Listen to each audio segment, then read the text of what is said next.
Hi, my name is Dr. Taheri. I am an engineering professor. Today I'm here to talk about how to become a better student, how to study more effectively and more efficiently, how to study smarter and not necessarily harder.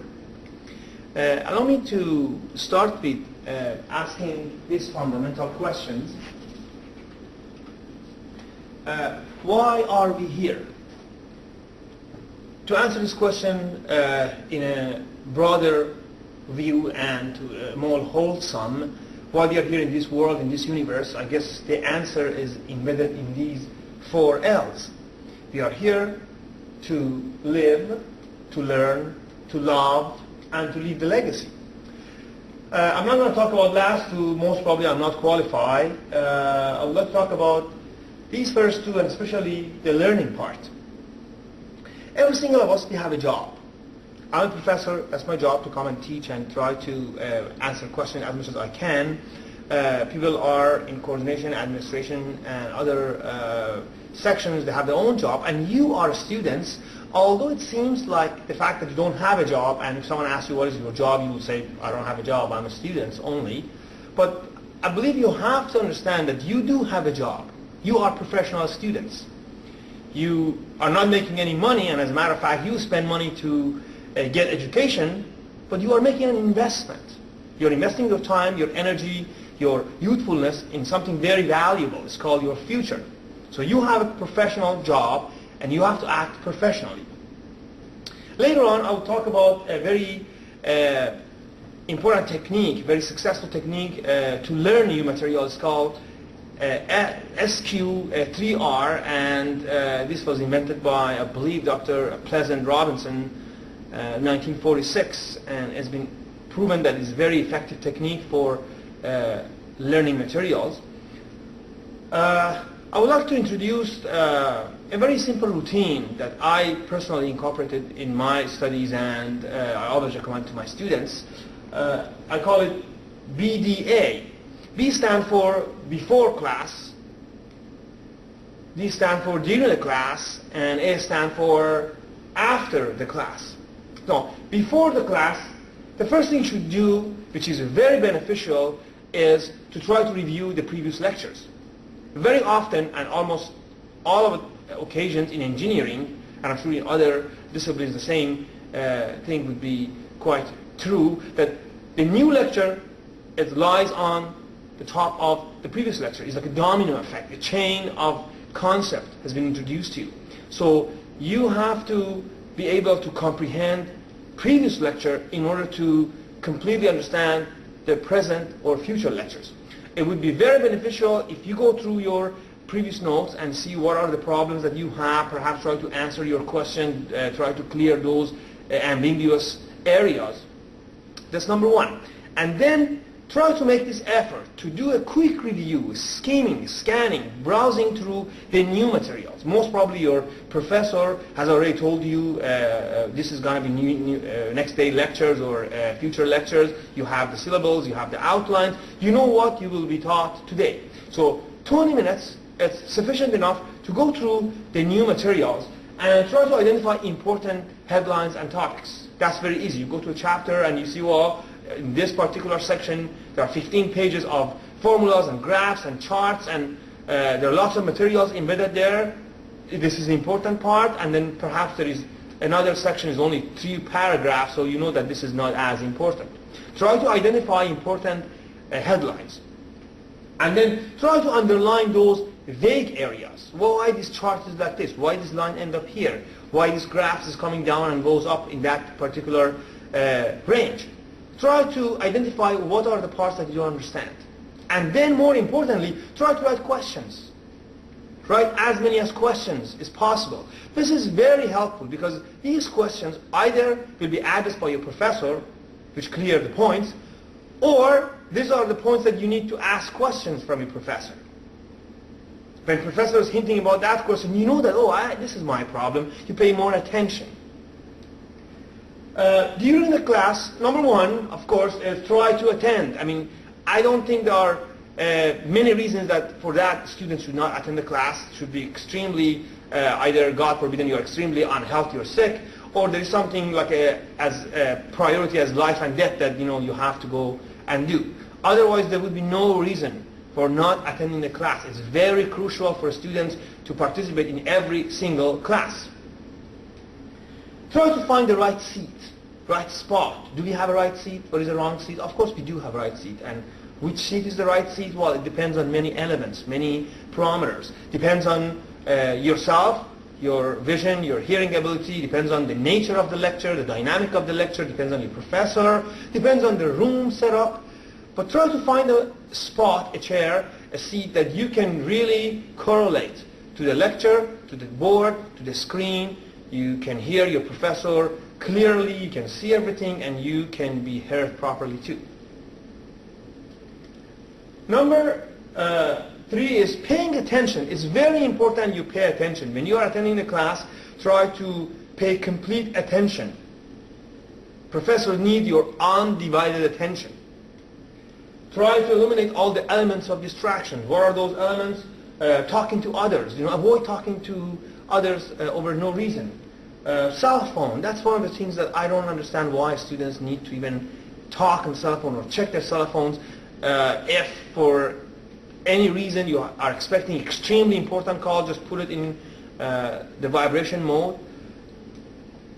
Internet or chatting, I personally don't let my students use a computer, laptop, or go browse the internet while I'm giving lecture, unless there is something related to the nature of the lecture. That would be very destructive for yourself, for your fellow classmates, and also for your professor.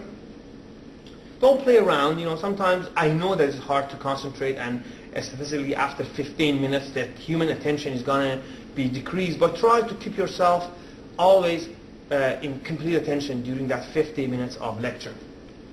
iPod, that's another thing, and I have to say, as much as I admire the technology, I don't see any reason why students sometimes, I see they have earphone in one ear and then looking at the internet another one, and then once in a while you look at the board, and this is not the way you can understand material. This is not a proper way of listening and communicating. Unfortunately, this is a way, the way that guides you through failure, not success. Try to avoid these technologies when you are in the class. You don't need that. All you need is the undivided attention and also communicating with your professor. Taking notes is very important. I will talk about taking notes in a short while. You have to be able to take note effectively. And this is what you have, that when I go later on, that you need to rely on what you have written and have learned during the class. Ask questions. This is another thing. I sometimes come across students, they ask no questions, and I ask, why you didn't ask the question? He says, oh, that was a stupid question. I told them several times, there is only one thing stupid about the question, and that is not asking. You have to ask your question. If by anyhow remotely you think that this question is a little bit irrelevant, or maybe seems stupid to you, at least ask the question. If you don't want to ask it in front of your classmate and public, ask the question in your professor's office. Go to him or her and ask the question. Make it clear. Do not let anything unclear passes and would be carried on to lectures and lectures. That will come and haunt you, and sadly perhaps in the exam time. After the class, of course, there's only one thing, and that is to study. You have to understand 50 minutes or 120 minutes a week or every second day lecture is not enough for you to master that topic. You have to study by yourself. The professor gives you only hints. This is only scratching the surface. This is only the tip of the iceberg. You have to study by yourself. You have to spend time. You have to go through the group project and discussion, and this is a must for learning the topic. Let me introduce this SQ3R, very effective technique, as I mentioned. S stands for survey. When you start to learn a new material, first thing you do, you try to read the chapter as a kind of browsing. Read the introduction section. Try to look at the major headlines in the chapter. Look at the pictures, graph, chart, map, and try to make a little more sense. Try to correlate with the subject and with the idea that is supposed to be conveyed to you. A very good idea is reading the summary of the chapter. Summary perhaps is the core, is the juice of the chapter, and you know what it's all about. Also, it's very beneficial to look at the question at the end of each chapter. Most of the textbook, they offer questions at the end of the chapter. Then turn all these to questions. Try to design several questions. Try to change each of headlines to one question. Try to create this own question. Ask yourself, what is this? What is that? And after this helps you a lot to crystallizing the idea. After asking the questions, then the very important 3 R's come to picture. First, you have to read. Read the chapter completely. Try to read the sections that are more important related to the questions. Then to recite, so you have those questions, either the question at the end of the chapter or the question you have designed. Try to answer those questions, and I emphasize answer the questions not by the author's words, but answer the question by your own wording. Try to use own phrases. This is your idea, and that's much better way to again crystallize the idea and correlate and associate with the idea than you're using your own wording. And finally, last but not least, review. Reviewing is a very important part of learning. And by reviewing, I mean immediate reviewing and also delay reviewing. It is believed that if you understand a subject today, right now, this topic, you are 100% clear. Tomorrow, perhaps you understand or remember it only 80%. Next week would be only 50%.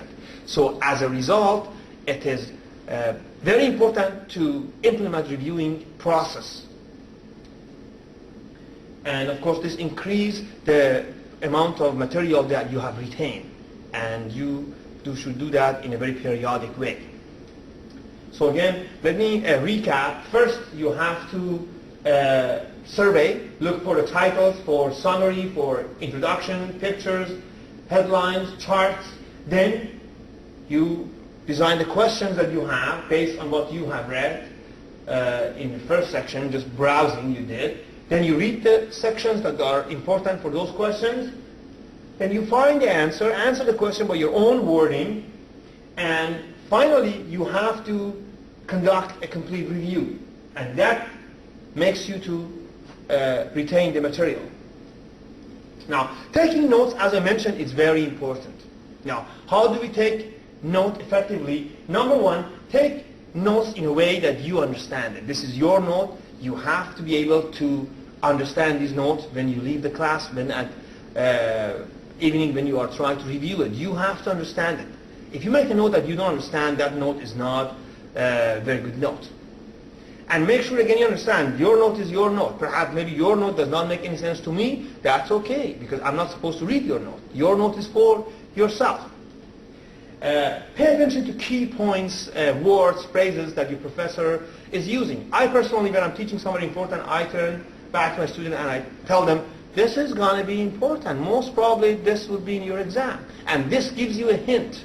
It gives to my students a hint. They write it down. Of course, not every single point I mentioned will come to the exam, but perhaps from those 50 or tens of points I mentioned, several of them, they will be in exam. Try to develop your own code, sign and symbols. Make 2 stars, 2 question marks, underlines, happy face, a sad face, and make this code in somehow that you can associate with your taking notes, and at the end, when you're going to review it again, you understand it. For that, perhaps you have to have a key for your codes. Also, use proper abbreviation. Sometimes you don't have enough time to write. Try to use own abbreviation, and again, make kind of a list of abbreviation that you're using. That helps you a lot to not falling behind as professor going perhaps a little fast. If it's required, use a tape recorder. These days, you can use the digital tape recorder. It would be very simple without any problem. You can perhaps review the lectures. In worst case scenario, if there is something that is a demonstration, perhaps in a lab or something, if is allowed, then you can bring also your little webcam or little hand cam. Modify your notes as you go along. So when you take your notes and you go home and then you read it, so this is wrong, I made this one incorrectly, perhaps I misunderstood, or underline this again because it's important. Try to modify in a sense that when it comes to the exam time and you have to do the final study and reviewing for your exam, you will be able to completely understand your notes. Now, Of course, these are all techniques that we can implement to become better students, but there is no substitute of this phrase, working hard. You always have to work hard. Being a student is not easy. I have to admit, it's lots of work to do, no matter what discipline you are. You have to be committed. You have to really spend lots of time. You have to sacrifice a lot. So working hard is number one key point for success. And there is no substitute for working hard. Of course, you have to be able to focus. Focus on your study. Never give up. That's a winning attitude. You know, everyone has a strength and weak points, and you have to identify your weak points, but do not give up. If you are failing in one part, or if you are lacking some skills, don't give up. Try to go after and try to polish your skill and try to keep yourself up standard, and I'm sure that there is not a single thing as I can't do it. You have to erase can't from your vocabulary as a student. Now, after working hard, of course, another very important characteristics for a student should be to be a good team work player. You have to be a good team player. Very often in your study, you work in a group, you have to submit a group report and you do group discussion. You have to be able to participate in a group. You have to be able to contribute as a group, as a member in a group. Of course, if all the groups are equally contributing to a common goal, that would be not out of reach. But sadly enough, sometimes there's lack of communication. So you have to understand that you have to be very communicative. I personally believe the quality of my life is nothing but the quality of my personal communication. Try to communicate with other group members, and sadly enough, sometimes there are people in the group that they like to get the free ride. You know, they just don't want to participate, don't want to spend enough time, and they only want to get the juice at the end. Of course, other group members should come to them and say, you know what, you are not contributing as much, so you are a team member and you have to contribute more to the team, you have to be more committed. So everyone should be equally spending time. One very important also point I would like to clear out today is about time management. Time management is a very important skill that no matter what stage of life you are at, you really need to learn this skill. If I ask you, give me a list of what you would have liked to do, you come up with lots of perhaps titles. You know, I want to play piano, I want to learn how to paint and this, and I like to learn flamenco dancing, and so on and so forth. And I ask you, why you haven't done that? 9 out of 10 you will say, oh, I didn't have time. Well, let me tell you something. In this planet, everyone, all 6 point some billion people, they have 24 hours a day. Every single second counts. Every day has 84,600 seconds. And every second is as valuable as the next and the previous. So try to use all these seconds equally and try to do not waste any. Try to create this milestone. This helps you a lot to have these baby steps toward your goals. I would say one of the most important things that you should learn is daily to-do list. You have to start to write down the things that you have to do, the tasks that you perhaps need to accomplish. These could be personal tasks, or they should be professional tasks that someone else is imposing on you. If you are planning that every day you do, let's say 200 push-ups, this is your personal task. If you have to submit a report tomorrow, then that will be your professional task. Try to make a list of all the tasks that you have to do today, early morning obviously. And then try to prioritize those tasks by giving them values of A, B, C. A stands for the highest priority, B medium, and C basically not as important. And of course, try every day to check this list and try to stay on the track. So if you have to do this task, try to not fall behind. If you have to do this, try to finish it by the end of the day. But if by any reason you could not accomplish all of them, try to reevaluate and reprioritize those tasks. Let me give you an example. If it's about 10 o'clock and you have 2 hours to go to bed by the end of the day, and you have 3 things to do: doing your assignments, doing laundry, and doing your nails. Well, obviously you have to know which one has the highest priority. Try to reprioritize your task, and by that perhaps you can accomplish the most important one if there are not enough time for the whole.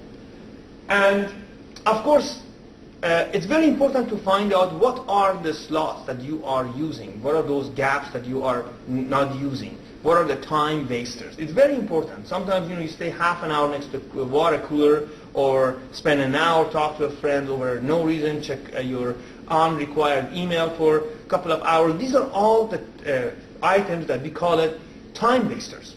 Try to identify and pinpoint those time wasters. And for that, the best thing to do, I suggest you for 2 weeks, try to make a log book of what you do every day on a 1 hour slot base. Make the day, let's say you have 14 hours from, let's say morning and the evening, from 7 o'clock until 9 o'clock, and then you put it in 14 slots, 14 gaps, and fill up each one. And then try to spend more attention. At the end of the day, say, wow, look at that, I didn't have to do this. I spent an hour for nothing, and here I should have done more of this, and I didn't do that. So try to be aware of what are the tasks you have done, what are the required tasks you did, and what are the unnecessary tasks that you have done.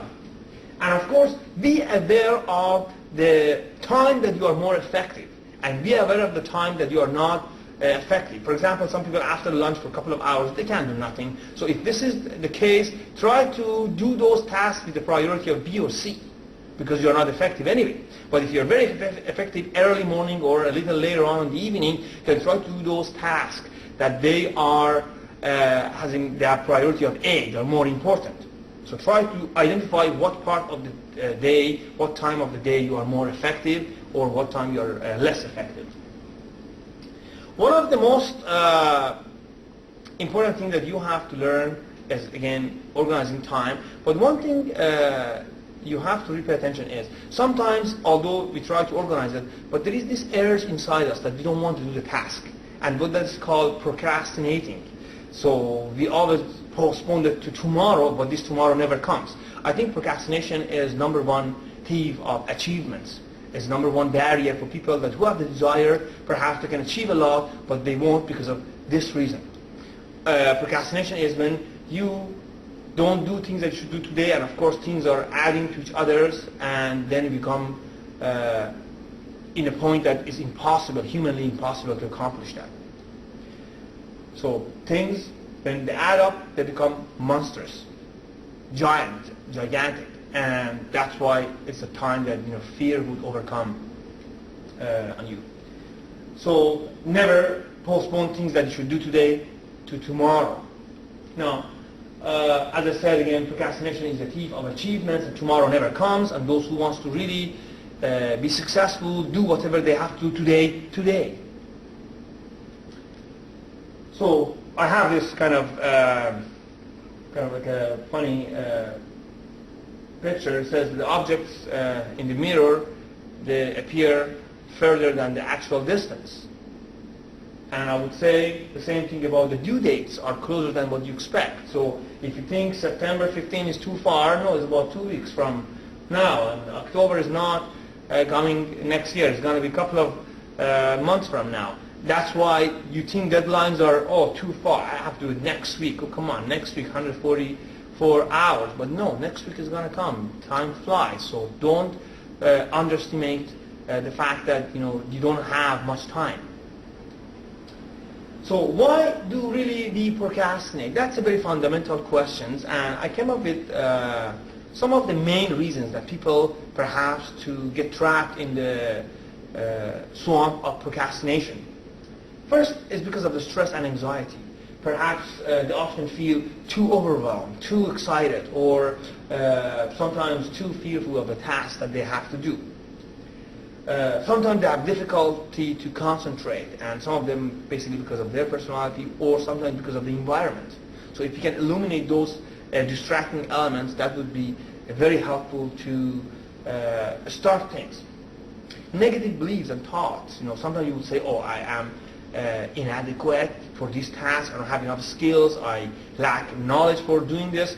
If these are the concepts that you're having, if the thoughts are coming to you, try to stop it. and try to give yourself a positive attitude, try to be optimistic. That would be very helpful. Fear of failure. I mean, I believe fear of failure is one of the major barriers for mankind to achieve anything. We're afraid of failing, afraid of coming with our face flat. But let me tell you something. If someone believes that, if I fail this course, I'm a failure, that's absolutely wrong. If you fail a course, or if you fail a task, which of course it's nothing good about it, but you are a perfect human being, you're a perfect student who fail a class. Of course, there are reasons that led you to fail this course, and you have to identify those reasons and those rationales, and then you have to eliminate them. That's a must. But don't feel that you are a failure. Everyone fails. Nobody's perfect. Give yourself some credit.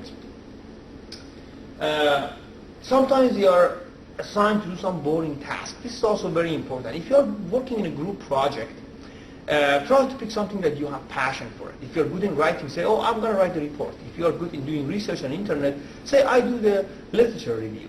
And if you're good in doing drafting, say, I will do the blueprint and drafting. So try to pick a task as possibly as possible, the one that you enjoy it, you have passion for it, you like it. If something is boring, automatically you avoid it. That's why it would be the root of perhaps your procrastination. Don't be unrealistic. Don't expect too much.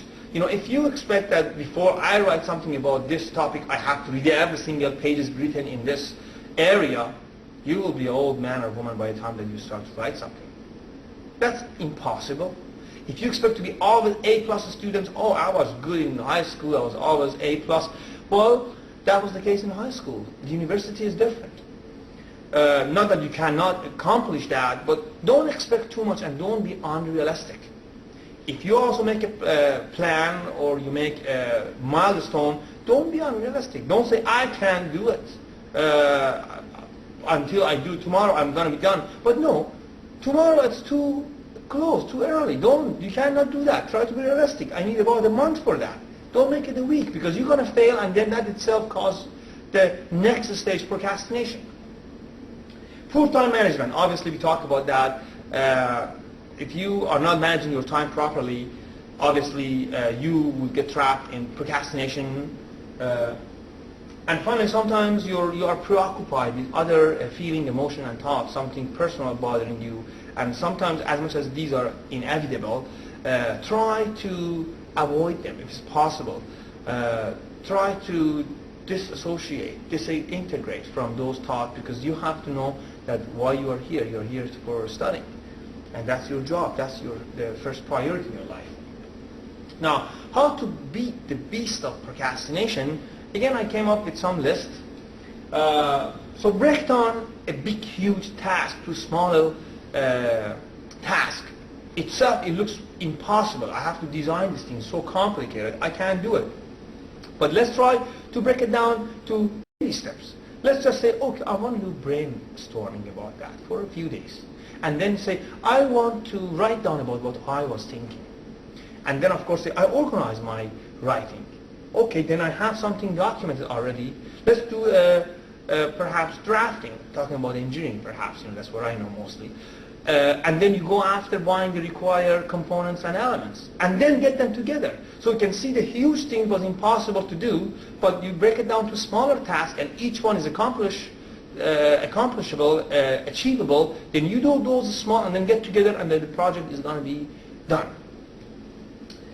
Create, again, a reasonable and realistic timetable for that, as I explained. Don't make it too unrealistic, because if you make it impossible to achieve, you are setting yourself for failure. Give yourself a little cushion for what's supposed to be done, and don't put yourself in a position you have to rush all the time. Get started. This is the most important point. You have to get started. No matter what, do something. Starting it. Most of the people that procrastinate, they don't even start. When you start, it's almost like an autocatalytic reaction. It's like a domino effect. It works by itself. You just roll, and you perhaps go into a path that you will finish it. Don't expect to be perfect. Again, this is something that causes some people that are perfectionists, And as a matter of fact, that's why they're procrastinating, because they know they're not going to be perfect, they don't want to do it. But that's not a good reason.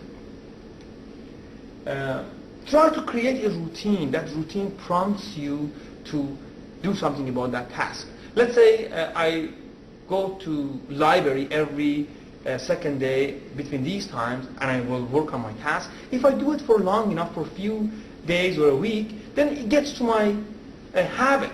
My brain can associate with the fact that you're in library, everyone's quiet, lots of books, and automatically goes to a autopilot mode, and I study and I concentrate. So try to create that habit. Try to make that routine for yourself that helps you to concentrate and to continue working in that task. Reward yourself. You deserve it. If you finish a task, try to indulge yourself, as little as possible, whatever you want, but give yourself credit. I remember when I was in my graduate studies and I was in a place that I didn't have any families there, but sometimes when I did something that I deserved some recognition, I sent myself a card, a thank you card. And although maybe it seems funny, but it works for me. And when I open it, oh yeah, thank you, you did a good job. And it made me feel good. On the other hand, when I do something wrong a couple of times, I send myself a nasty note. So if you have to do these things, if you have to play these games to make yourself feel better, please feel free to do that. That is the way it goes. And one thing I personally found, and it's very effective, is make that task public. Publicly announce to your friends and families and those whom you love, I want to do that. Even talking out of academic, let's say you want to quit smoking. Don't just say, oh, I'm going to quit smoking tomorrow. Oh, this is the last 5 cigarettes. No, make it public. Go tell any Joe Jack, I'm going to quit smoking tomorrow. I will do that. Then you are obligated to do that because people are expecting you to do that, and you don't want to lose your face. You don't want to lose people's respect for you. That's why you will do it. So make it public. The bigger the task is, make the task more publicly announced. Okay, I will do that. If you want to finish the assignment, tell all your friends, I'm going to finish it tonight. If you want to start the project, say, I will start tomorrow. And then, of course, when you see them tomorrow in lunchtime, say, yes, I started. You're afraid of the fact that they would ask you, have you started? And you will say, no. That fear itself caused you to start the project. So make it public. It's very important. Now, as I told you, you're art professional, so that's why you have to play it professionally. Number one, set your goals. Try to find what is the goal of you being here, or what are the goals, objectives. Make the school and study your priority. By no means I am suggesting you that come here 4 years and study from day and night and get an honor degree, and then after 4 years if I ask you what do you remember the last 4 years, and you will tell me I studied very hard and I got a degree. That would be not a good enough reason for being here. You are here to gain experience, life experience. You are in the university, but you are, as a bigger picture, you are in the university of the universe. But of course, make study and education your priority. Find balance between your heart and your mind and your soul. Try to always live in harmony. Balance between all these parts of your entity. It's very important. Develop an easy to follow study plan. Everyone has his own tricks. Try to develop those and try to follow them. Attend classes. Did I tell you it's very important to attend classes? I think I did. Okay, I would re-emphasize that. Attend every single lecture. Now, what are the reasons that you don't attend? I have actually heard a few of them. Number one, I don't know what day is this. Oh, is it Wednesday? I thought it's Tuesday. Not a good one. I have to go shopping. Oh, I have no grocery, Well, I'm sorry, but that's not a good one either. I like this one. I didn't hear my alarm. Well, when some of the students come to me and they say, I didn't hear my alarm, I tell him or her, buy 5 more alarms and put them in a 5-minute sequence, and then come next time and give me another excuse for not being in my lecture. I missed the bus. Well, you know what? If you miss the bus, run. Run for the school. I don't have anything to wear. Of course, it's a joke, and I'm having a bad hair day. But believe it or not, take it from me, there are tons of excuses that you don't make it come to the class. But there's only one reason for coming, and that reason is because you want to be here and you are investing your time and energy and your money on your future. Participate in group studies and projects. That's very important too. As a student, you always have to make yourself as an individual learner, but also you have to be a team player. You find your own people, group of people, like, hopefully those who are good students. Try to associate with them, try to do the assignments and homework with them. That would be very helpful, because one mind has one thought and 10 minds have got 10 different thoughts, and perhaps by adding together they would find the answer of any question. Ask questions and seek help. That's very important too. If you think you need help, go and reach, try to find who can help you. And always try to use all your families and friends for support. If some of you are international students and you perhaps need to call to parents overseas, do that. So if this makes you feel better, do it. Luckily today in this advanced communication network that we have, everything is so inexpensive. I will talk a little bit about also stress management. Stress management is also a very important segment of studying harder and more effectively. Everyone, of course, no matter how professional he or she is, would follow the same kind of trend. This is the human performance versus stress. In y-axis we have performance, in x-axis we have stress. If you have too little stress, performance is going to be very low. If I tell you, as my students, this is the assignment, this is very important, please bring it sometimes in near future, perhaps you never bring it.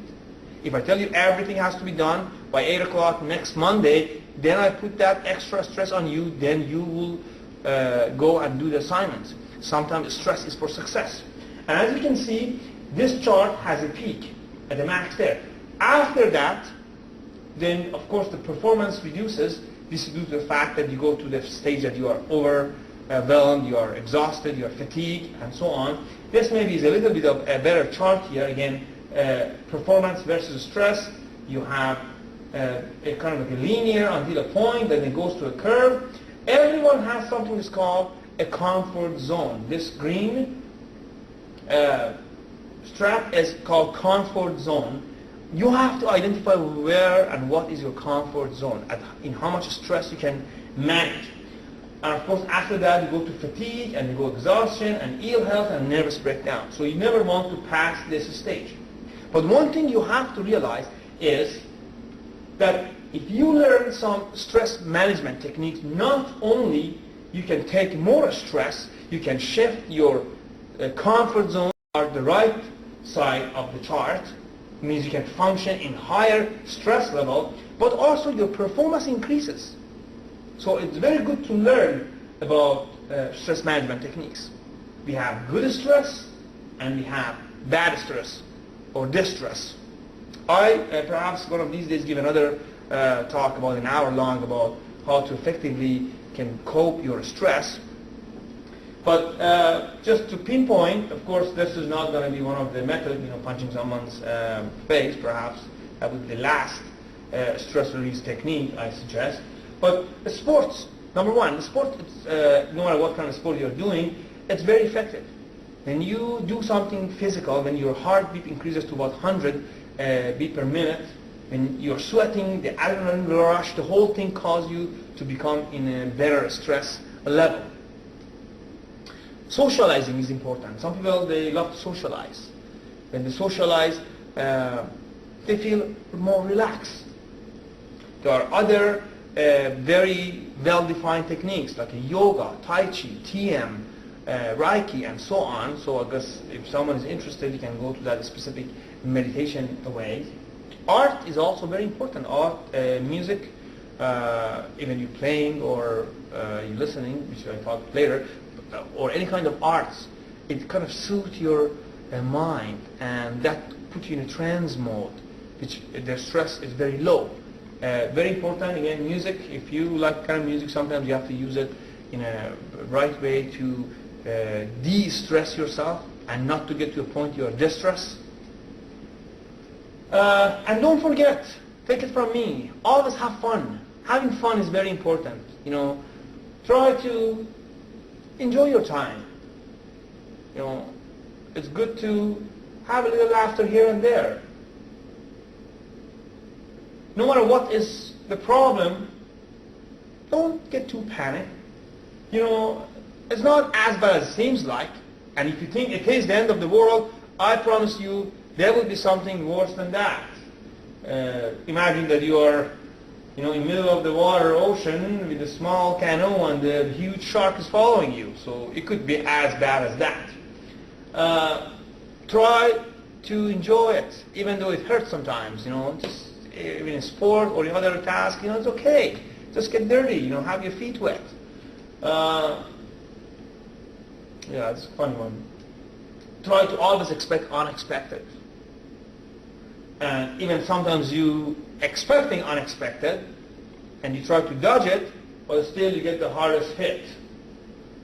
Try to be ready. Be prepared. No matter what the task is.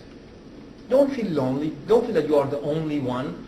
No matter what the problem you have, there are people with your problem, tons of people that they are facing the same problem, and then you can maybe associate with them. Perhaps you can get a little comfort from talking to them. Be flexible. Well, of course, not only physically, but emotionally and mentally. Be flexible. Don't be rigid. Not on your belief, not on your way of thinking and talking and living. Always be flexible. Don't forget, if you pay half price, you will get half of it. You always get what you paid for. If you study half as hard as you could, then I guess I'm afraid the end result will be half as good as it could have been. Long time ago, a wise man said something very interesting, named Brian Tracy. He said, life is a combination lock. And our job is to find the right number and put it in the right order in order to get whatever we want. And I think it's a very wise thing to say. I came up with my own recipe, and I don't know how wise it sounds to you, but I believe on it. Number one is do one thing at a time. You know, these days we believe that they're multitask, but we are not. Multitask, it means that you do everything perfectly at the same time. But if you're listening to music and chatting and listening, watching or doing something else, perhaps none of these are being done properly. You won't enjoy the music as much. You don't understand what you are doing, perhaps chatting with your friends, and you don't understand the lecture either. So try to learn, do one thing perfectly at a time. If you are mastering it, then you try to add another thing. So do one thing at a time. Identify the problems. Believe me, if you don't know the problem, the chances you solve it is next to nothing. So try to identify your problems, the problems that you are facing. Learn to listen. We hear a lot, but we don't listen. And unfortunately, sad enough, in the paradigm we are living, people are not very good listeners. And this is basically become, everyone is so within, all doors are locked, everything is shut, you know. And this is sad. This is one of the, I think, society, new age, mental health problems that we are facing. But you try to listen. Learn to ask questions. That's how you can learn. Learn to ask in order to learn. Distinguish sense from nonsense. And sometimes just having common sense is a gift. You know, I give you an example, and this is using the same kind of concept in academic concept. Is a long time ago I gave this tricky question to my students in, I guess it was midterm or something, and there were two ways of solving this. It was kind of dynamic questions, and you have to calculate the mass of this man, how much he weighs, and if you go the wrong way and you miss the point, then you find the weight of the man, the mass of the man, 650 kilograms. And I was so surprised. Lots of people say, okay, 650 will be. Well, if you find the weight of a man 650 kilograms, he's a grizzly bear, he's not a man. Just using your common sense, you know, it's sometimes the best thing to do. Admit your mistakes. It's very important to be courageous enough, to be brave enough to say, yes, I made a mistake. I made a mistake. Admitting your mistakes is halfway through solving it and fixing it. Apologize whenever is needed. Sometimes a sincere apology is the best healing process for a wound. If you cause someone hurt and pain, a sincere apology, looking at the person's eyes and tell, I'm really sorry, and what can I do to make you feel better? This is the best way. Say it simple. God forbid, we are living in a very complicated world, and everything is so complicated, and we don't have to make it more complicated by explaining it more complicated. Try to say it simple. Try to communicate in the simplest way. Beauty is in simplicity. Be calm. No matter what is the situation, get agitated or irritated or upset and angry is not going to help you. You know, tell you something. People can humiliate you. People can step on your right. People can try to hurt you physically and emotionally, but people cannot make you angry. You are the only one who can make yourself angry. What I do to you is my part. But you can create this titanium shield, mental shield, and you do not let my action come and bother you. I know it's very difficult, but if you can implement that, then you always stay calm. And last but not least, try to smile. Smile is a universal language. Anywhere in the world you smile, perhaps you'll be more successful. And everyone looks better when he or she smiles. And the smiles are always effective.